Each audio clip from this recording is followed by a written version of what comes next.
Okay. Um, so we kind of resume where we left off last time.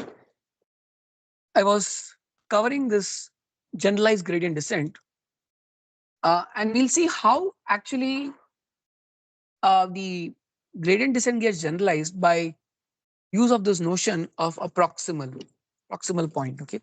Um, so let me go back to this picture, very important picture for us to internalize. The part in gray is a very loose depiction of what happens if C is, say, an indicator function by virtue of constraints. So let's say I have a constraint, positivity constraint, some parameter should be greater than 0. So the indicator function, say, goes to 0 if x is within the constraint and infinity otherwise. But a stronger link is on the right hand side where I not only present what is a C but also present what f can be. Okay. So what f I kind of alluded to at the end of last class is, say, this f is approximated with a first order approximation around the gradient descent step, right? So around the so xt plus 1 is, say, xt minus the gamma times the gradient f of xt. Right? And now this xt plus 1 we realize is this argmin of this first order approximation around the previous gradient descent iterate. And this quadratic approximation is a function of the step size gamma, which characterizes the gradient update itself. Okay, so what are we proposing? So we are proposing that we have an iterative scheme where I obtain an xt or xt plus 1 tilde, okay, xt plus 1 tilde,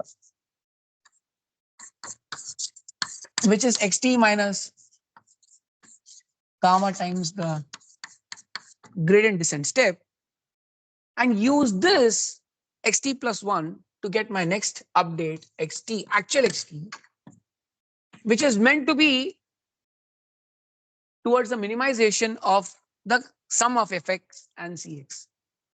So then I'll say, well, this is a minimizer of x that comes close enough to xt plus 1 while also additionally minimizing c.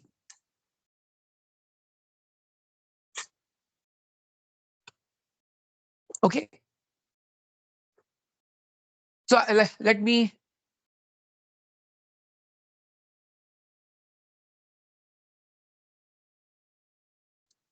go through this one step at a time.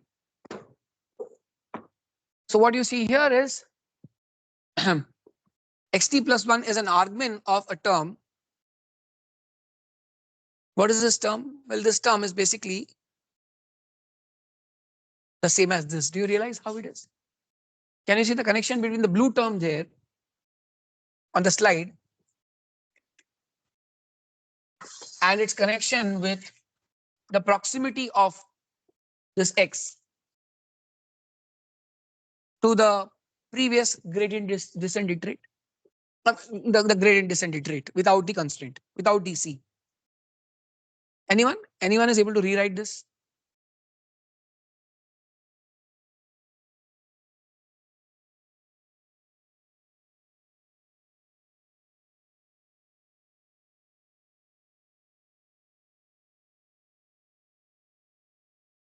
Okay, let me try and help you. Okay, so first of all, you can ignore this part, right? F of xt doesn't matter here. I struck it off. Why? Because I'm minimizing with respect to x. I mean, you can keep it also if you want to complete the squares. Can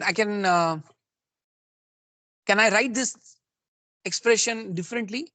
which is 1 upon 2 gamma, gamma square, gradient f of xt square. Does it matter? Does it hurt if I add gradient norm of gradient f of xt square? Doesn't hurt, right? Just like dropping this doesn't hurt, adding this doesn't hurt. So in fact, that's what I've done. I have dropped f of xt, added this. Okay, so now what is this entire expression in red? It is nothing but the distance, the square distance or norm square distance of x from the previous iterate. Okay, with a slight 1 upon 2 gamma here. There must be a 1 upon 2 gamma here. The rest is the same. Is this clear?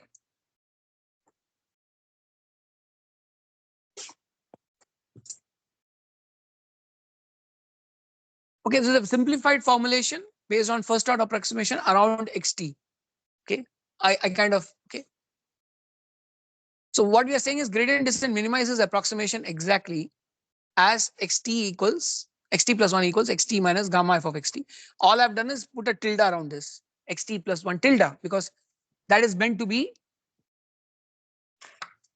minimizing or gradient descent step for f and not including c. So I just put a hat. Okay, so this is the genesis of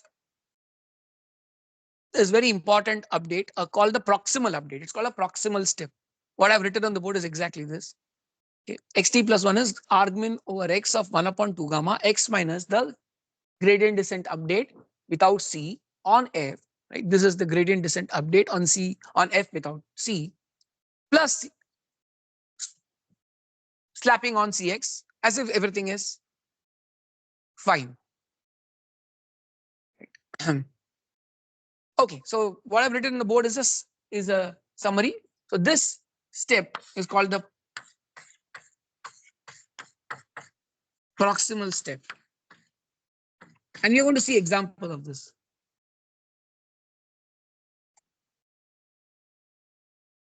Okay, so again, I highlighting the part in blue,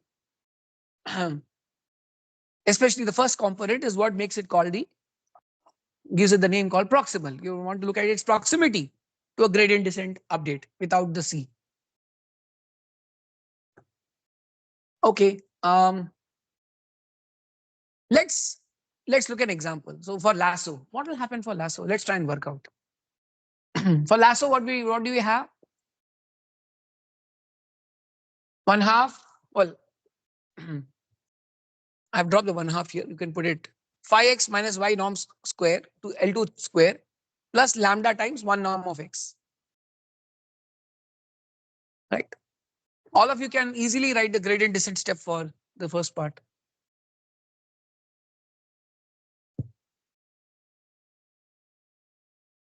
Okay, I've written this more very generally. Z is xt minus gamma gradient f of xt, but you can actually write down the step. So for sake of simplicity and avoiding too many indices, I've just given this x tilde another name. I'm calling it Z. Okay.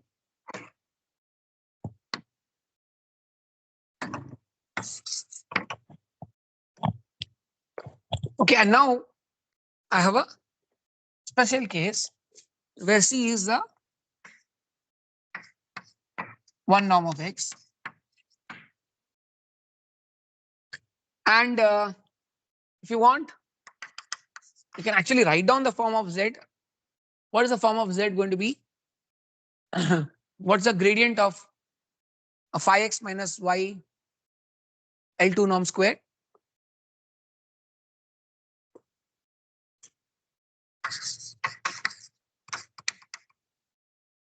Yes.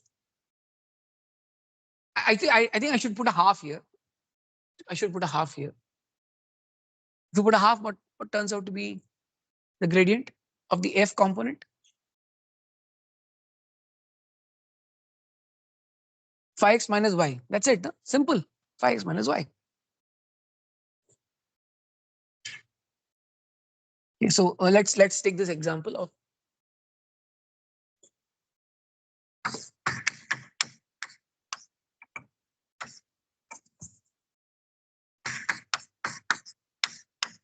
1/2 5x. That is f. Z will be xt minus 5xt minus y. Is that correct? Oh, gamma.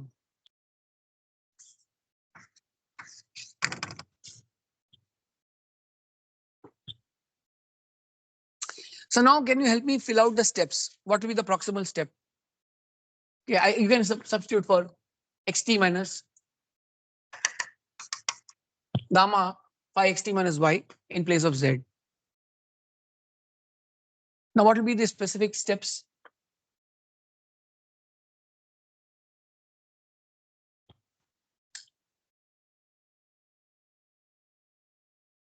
Okay, so I have put a 2 here.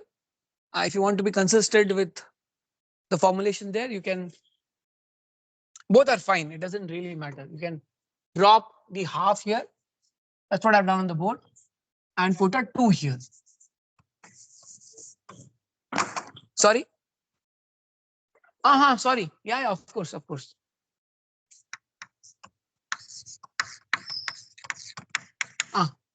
Of course. Phi transpose.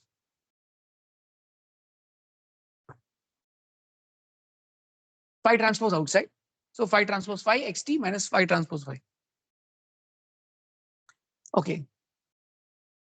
So I put this here and then setting z equals xt plus 1, you need to solve this proc step.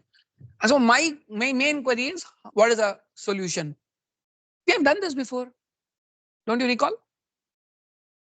When we looked at the sufficient condition test for convex functions. Is it a convex function? What's a sufficient condition?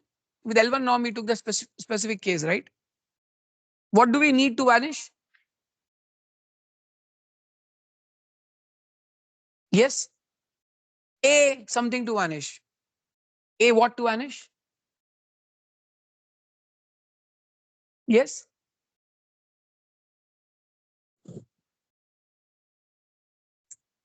Yes. A what to vanish? It's not differentiable everywhere, right? So what can you define? You just need a subgradient to vanish. One subgradient to vanish, right? So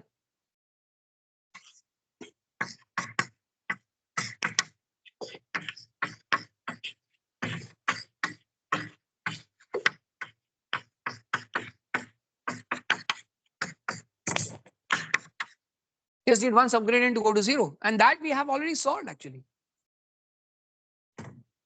We already solved that. What is that one? Let's recall. What is the effect that one norm is bringing? If any component has magnitude greater than something, what should you do?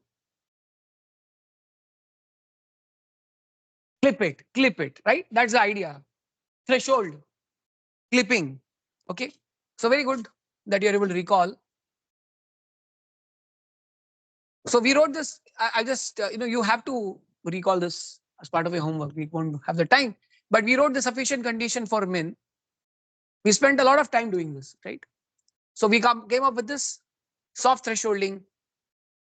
If you instead of a z, you have a y there.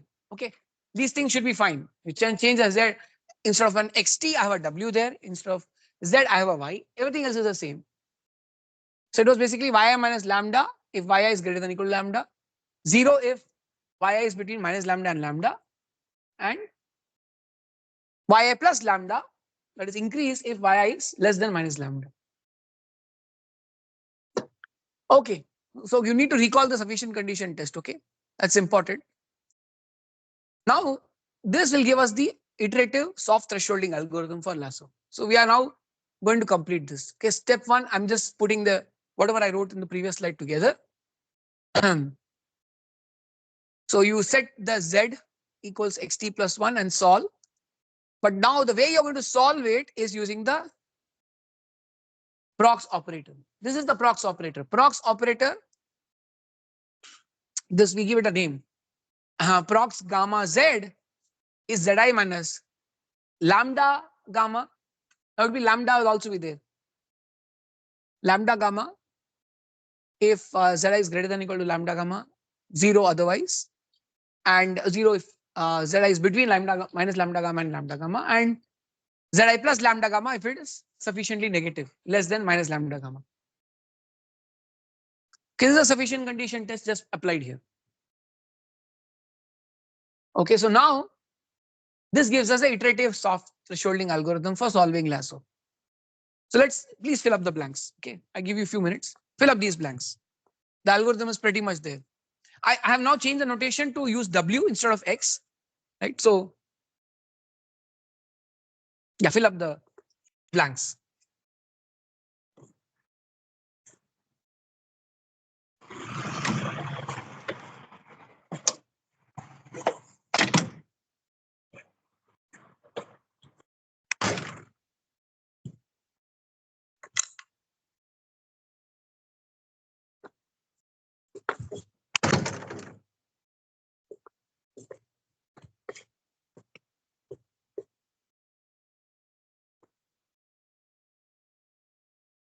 So I want you to tell me WT plus 1. And there are 3 steps. Exactly those 3 conditions. Just give me the exact expressions. That's it.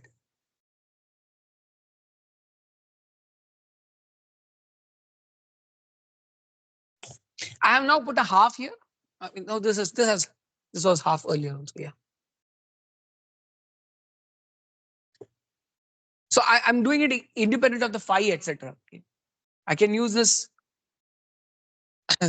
lambda 1 norm of W as a regularizer with cross entropy loss, with any other loss as well. So I'm assuming I've got my W hat T plus 1. Now I need to solve. So how do you solve? How do you solve it?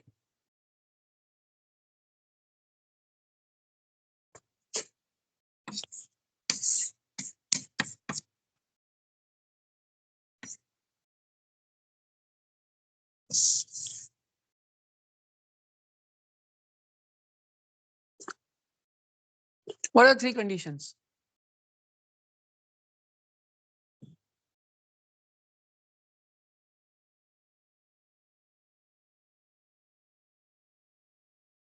Sorry? Y. There's no Y here.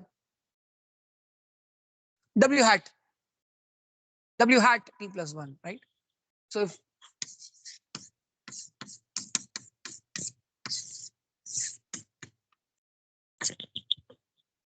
greater than or equal to what?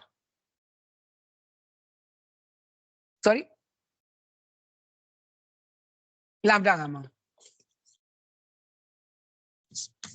Then what will I do?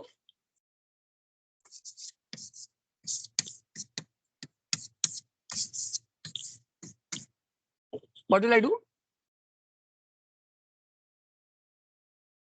I'll clip it. How much will I remove from? Exactly lambda gamma.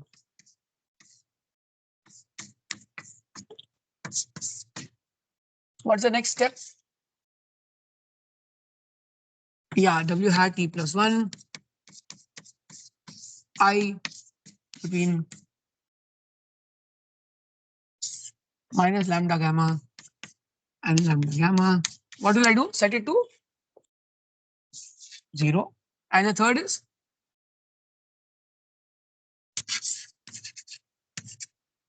W hat T plus 1 I plus lambda gamma if W hat T plus 1 I is less than or equal to minus lambda. As simple as this. So this is iterative now. I can add 1 norm. Right, let's see. Right, so this is exactly what you should have written. And this is by setting some subgradient. Okay, I deliberately said some. It just one subgradient should go to 0. That's the flexibility we have got. That's a sufficient condition. Okay, so this is I've just written the whole thing again, but in terms of a more compact S lambda, right? I could have written the whole thing as S lambda W hat. Now the question is, okay, this is all fine. Now the question is, are there some known prox? Is there a table to look up for different choices of C? Right? If I keep changing C, this is my proximal step with different C's. Can I come up with a table for different values of C? Is there again some kind of compositionality possible? I change C by just scaling it. How will things change? I take a C and take a linear transformation of that C. How will things change? Because that's powerful, no? Or what if C turns out to be a constraint, an indicator function on a constraint set? Okay. So I'm going to leave one homework for you. So I'm going to leave this homework. Okay. So just go to this table directly. Okay. This table. So this is actually a table for proximal operator. Try and see if you can discover it. Okay. So it's not very difficult. For example, if C is just lambda x, we already saw, right? If C is lambda one norm of x, I mean, this is scalar, then it is nothing but shrinking it by lambda and a plus, which means a hinge loss, right? If it's negative, then set it to 0. But what if C is something different? C is, in this case, lambda x if x is greater than or equal to 0 and infinity if x is less than 0. It turns out that they are not very different. Okay, the ideas are similar. I'm going to leave you this homework.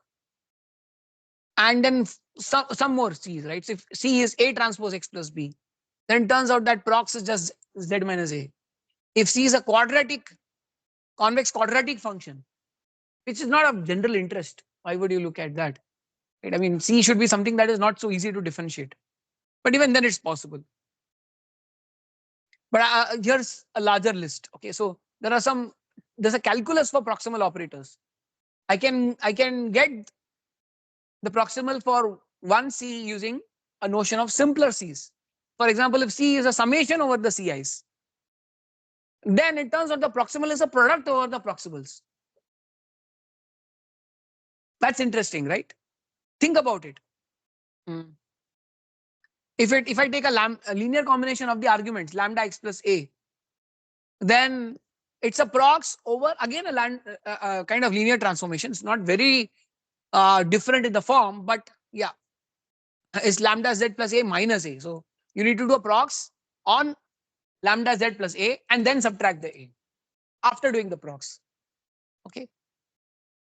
If you do a C of 1 upon lambda x, then it's basically prox of C by lambda. The argument itself has to be C by lambda. Okay, and so on. So just think about this. We'll continue next time. Thanks. We'll meet on Tuesday. There are presentations on Tuesday.